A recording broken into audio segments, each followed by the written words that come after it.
What's up, guys? It's Chris. What's up, guys? It's Chris. You're watching Plumbing Explained, and this is Unclogged.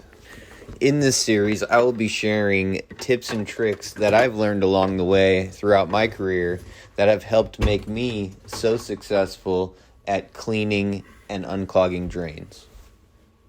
So if you haven't already, make sure that you're subscribed, ring the bell so that you stay up on all of our notifications, and click the like button. That'll help us get recognized with YouTube's algorithm. So whenever you're dealing with a clogged drain, especially like a kitchen or bathroom type drain, and you can access a tubular P-trap like this, I always like to loosen the lowest nut on the trap with my bucket underneath and kind of let that water drain down as much as possible before I ever pull anything apart. Because sometimes this stuff, you don't know if these people could be plunging things, and if you have been plunging things, you've probably built up a decent amount of pressure, back pressure, and once you pull those pipes apart, you never know. I mean, water could go everywhere, believe me. I brought my sister along on a call a long time ago, and she was scarred when I pulled a drain apart. So once the water's pretty much drained down, you'll see it will stop dribbling. It should go down to nothing. No water should be coming out by the time you're ready to pull the trap apart. But I mean, I'd say you're pretty safe around this point where you know that you're not under pressure. You can go ahead and pull it apart and get the snake in the drain.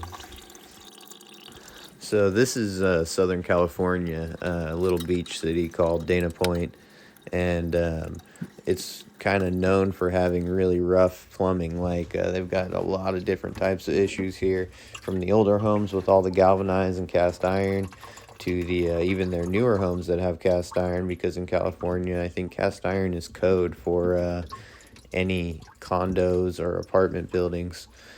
And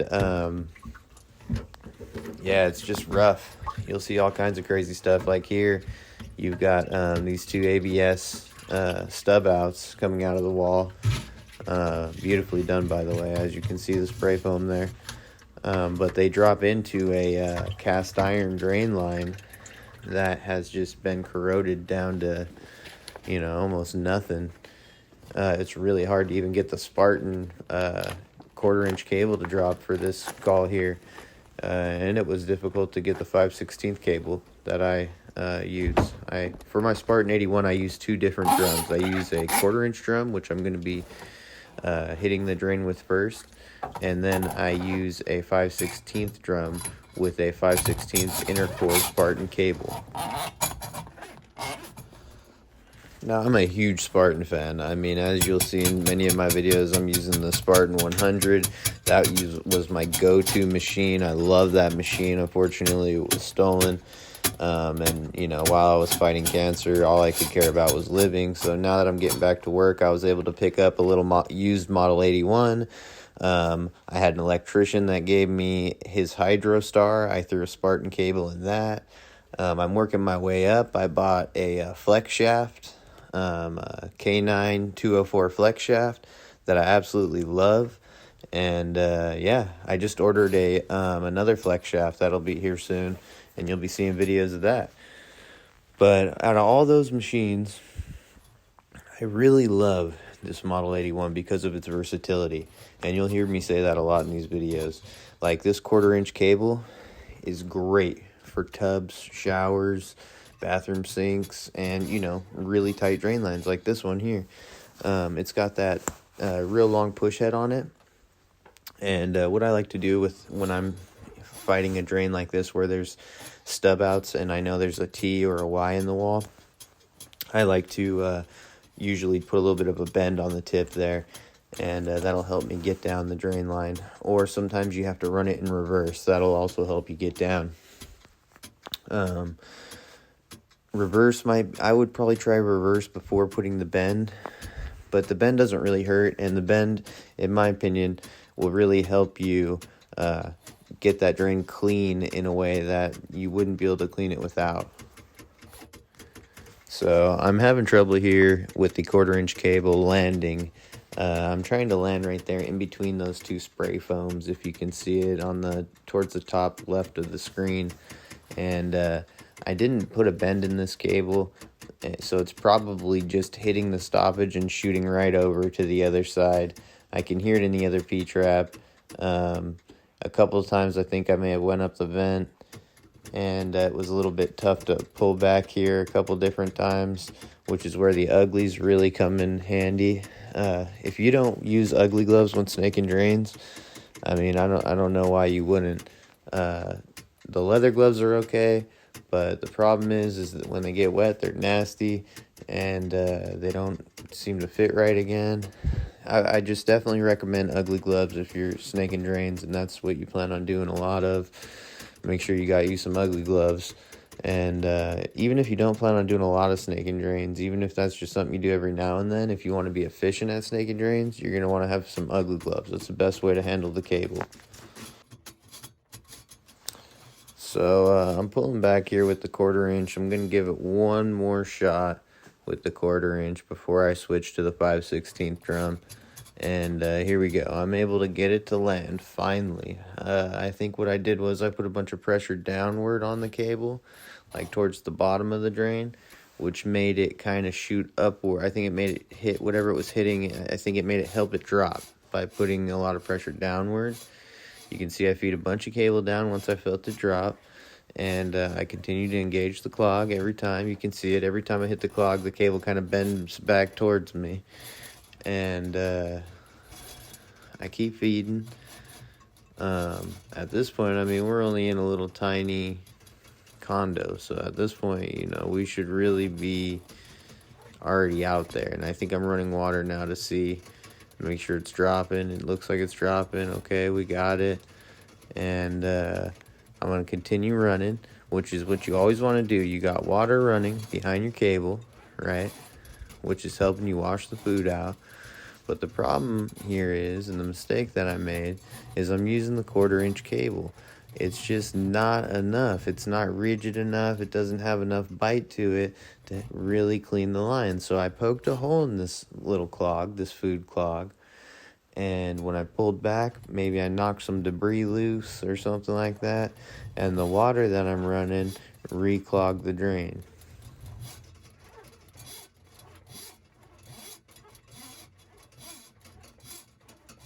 Now what you don't see is while I'm pulling back with my other hand, I've got a rag basically draped around where the cable enters the drum. And I'm helping wipe down the cable and dry it off while I'm feeding it back into the drum.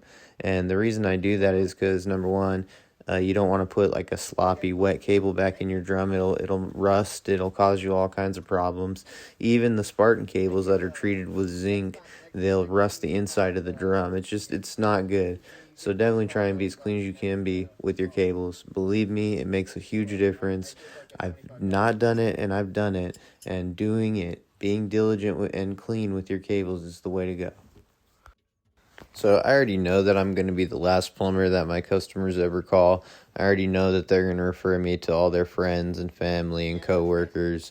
You know, anytime plumbing's brought up, they're going to say, hey, I've got the best plumber in the world. You got to give him a call. I already know that. But just to give them a little bit more incentive so that they give us a call, you know, make sure that anybody they hear, maybe they hear somebody at the grocery store say they need a plumber, just to give them that incentive to say, hey, call my guy and tell him I referred you. We give a $25 referral fee. So if anybody's out there and you want to make a little bit of money, we pay $25 for every referral that we get that we bill out on. So if somebody tells me, hey, Bill Bryan referred me, and you know, I bill out on them, you get $25. I will Zelle Bill Bryan, or however payment you want, $25 for the referral fee.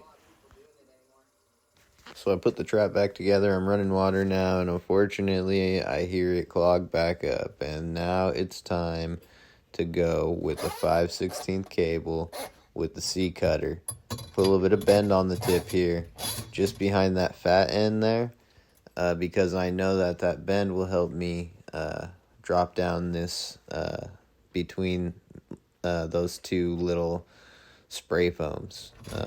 I know that bend's going to help me land where I need to land, and I'm not playing around this time. It's time to get this drain unclogged. It's time to get out of here.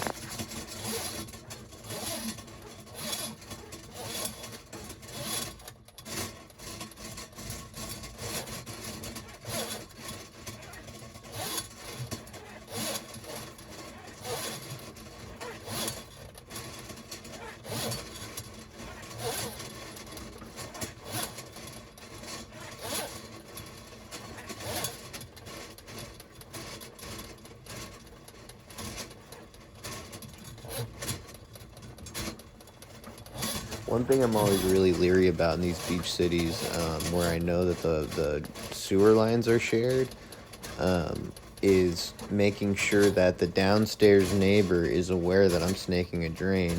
And when I'm running water, I listen to make sure if anybody's knocking on the door, because you never know. You may push a stoppage down into the downstairs neighbor's drain line, and now, they're doing the dishes, or, they're running a load of wash in the washing machine, and something floods out down there.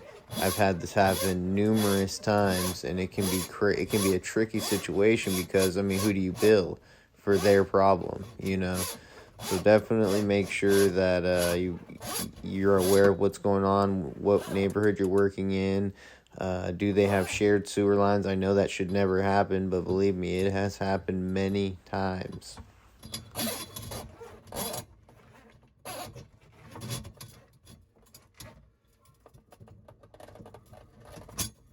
Many of these homes and cottages and condos were built and maintained without any type of code in mind or any type of real tradesman probably on the project.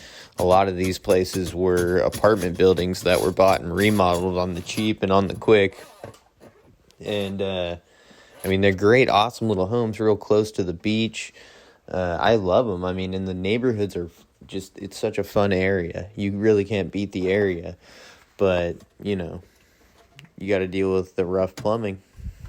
So I'm going to go ahead and throw this back together, test the drain line out, and I bet you that it's clear because I know it's clear because I used the Spartan 5/16 intercore cable with the C-cutter head, and I felt it clear. And I ran water while I was snaking, and the water did not come out of the other side. So I definitely know it's clear. I'm going to run a little bit more water now, make sure that it's clear.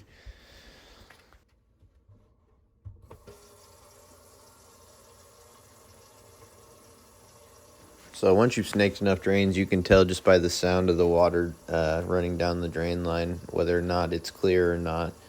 You can tell by the echo, you can also hear it when it starts backing up if you listen. There's a lot of different things. I'm telling you, plumbing gets crazy, especially drain cleaning and unclogging. It's probably my favorite part of plumbing at this point.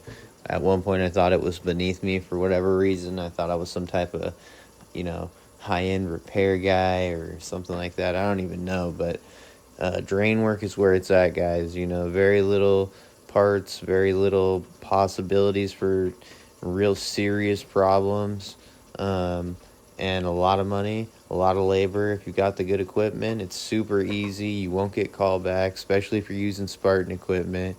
That's why I got Baby Huey, the Model 81. I will stand behind this machine. You saw me switch the drums here. I've switched the drums real time in so many videos. It's like under a minute to flop one drum off and pop the other one on, and you're back in business, or, going from tub shower to kitchen drain.